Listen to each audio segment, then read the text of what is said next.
In the past 10 years, American local media from coast to coast have kept reporting Chinese massage parlors being busted for prostitution. In Huntington Beach, California, this is what the local TV station was reporting.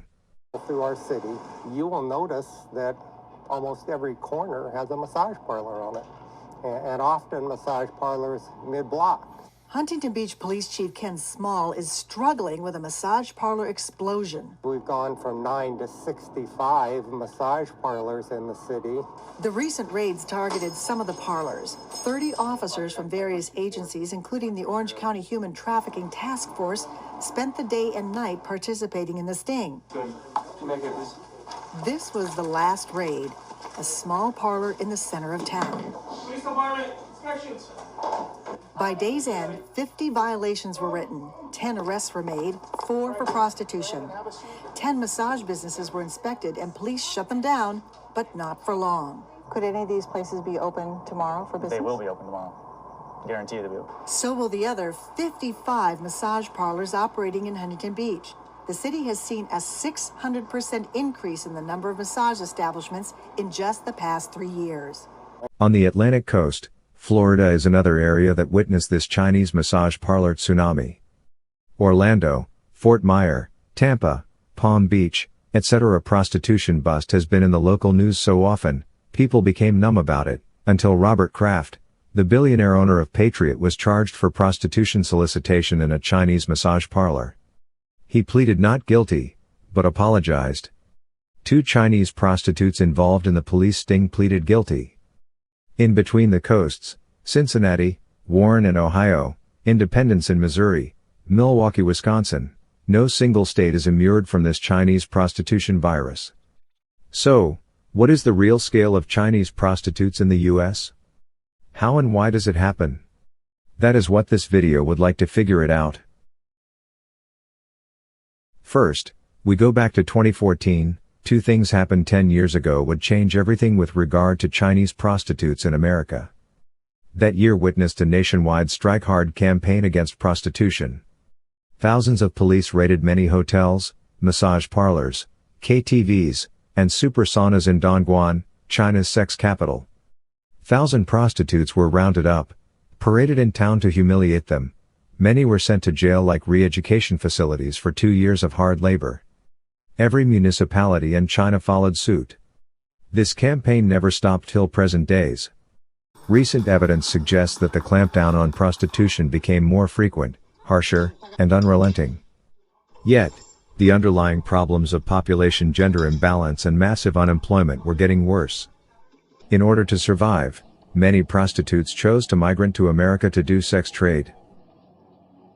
It is well known since 1990s that mainland prostitutes like to go overseas, such as Hong Kong, Taiwan, and Singapore to do business, because they could earn more money quickly. But, without legal residence, they had to work with local prostitution rings, and in 50-50 ratio, share their income with the local rings, who provided residence, transportations, and recruitment of customers. Here the picture shows Hong Kong authority announcing arrest of 16 mainland prostitutes and 12 local ring members. Some of the girls earned 70,000 Hong Kong dollars per month, about 9,000 US dollars. One girl was a medical college student, and she quit school to come here making big money. After 2014, to survive and prosper in mainland China became more difficult, and naturally, more prostitutes wanted to migrate to America and Canada to make money. In the same year, a heaven-sent good news gave them great encouragement to do so. President Obama visited China, and signed an extremely favorable visa agreement. Once you get a B1 or B2 visa, it will be good for 10 years with unlimited entries, and each entry can be 180 days. With this visa law, 3 million Chinese citizens visited the U.S. each year until COVID-19 came along. Among those 3 million Chinese visitors each year were hundreds of thousands prostitutes. They came to stay for 180 days legally, and worked their sex trade in massage parlors or as freelancers. Then, they would leave for a week or so, and came back again for another 180 days. Many of them simply stayed over their legal limits, and never left. Some of them would be caught and deported, but the vast majority seemed to do just fine. That was how Chinese massage parlor tsunami occurred in the US. So, how many illicit Chinese massage parlor are there in America with how many Chinese prostitutes exactly? To have an accurate counts for such secret business involvement is impossible, but Polaris, a Washington-based anti-human trafficking NGO, looked into it, and its report in 2020 identified 9,000 confirmed illicit massage parlors at least. There are many unconfirmed and yet to be confirmed ones out there. If one parlor has 5 prostitutes on average, confirmed prostitutes would be about 45,000. The way Polaris investigators to confirm an illicit parlor is to find prostitution advertisements online, such as Backpage.com, or customers' complaints to law enforcement, etc. This is a tall order, not easy to do. Therefore, it is most likely that unconfirmed ones could be more than confirmed number. More importantly, massage parlors are only one place for Chinese prostitutes to conduct their business. Many more places, such as KTV, saunas, nightclubs, as well as streets and private residences, have housed many more Chinese little sisters, the Chinese euphemistic name for prostitutes. If you walk up northward from 74th Street on Roosevelt Avenue toward 103 Street, in Queens, New York, you will see many Hispanic-speaking street girls, mixed with some Chinese-speaking ones. And you see more of Chinese girls, when you are getting close to 103 Street, which is almost Flushing, New York's largest Chinatown. Immigrants always copy their custom and habits from their homeland into their adopted new home. Unlike American street walkers, Chinese little sisters don't walk at all, they simply stand there, waiting potential Johns to approach them. That's what they do in China or Hong Kong. When you passed 103 Street, and into Flushing, you will find that there is no single Chinese little sister standing on the street anywhere. Why? Just like in China, most little sisters are online, and they work from their rented apartments as freelancers, which is a copy of Hong Kong's one-room, one-chick model. Here is a Chinese prostitution website. All major cities are listed for interested people to search. This is Shanghai pages that list more than 6,000 little sisters info. This is Canton, next to Hong Kong, there are more than 13,000 prostitutes are listed. The name of the website is Fenglu, or Chick Room. Here is New York's Chinese prostitution website, and its name is copied from the Chinese site, the Chick Room.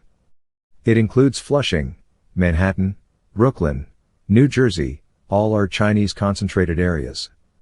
There are more than 10 pages for Flushing, with hundreds of Chinese little sisters listed. You would never see so many prostitutes standing on Roosevelt Avenue. That's how Chinese prostitutes are conducting their business nowadays, in China and in America. When you click an individual site, more detailed info on this chick pop out, including more pictures, and her special qualities pleasing to clients, and the price, as well as telephone number and the general location.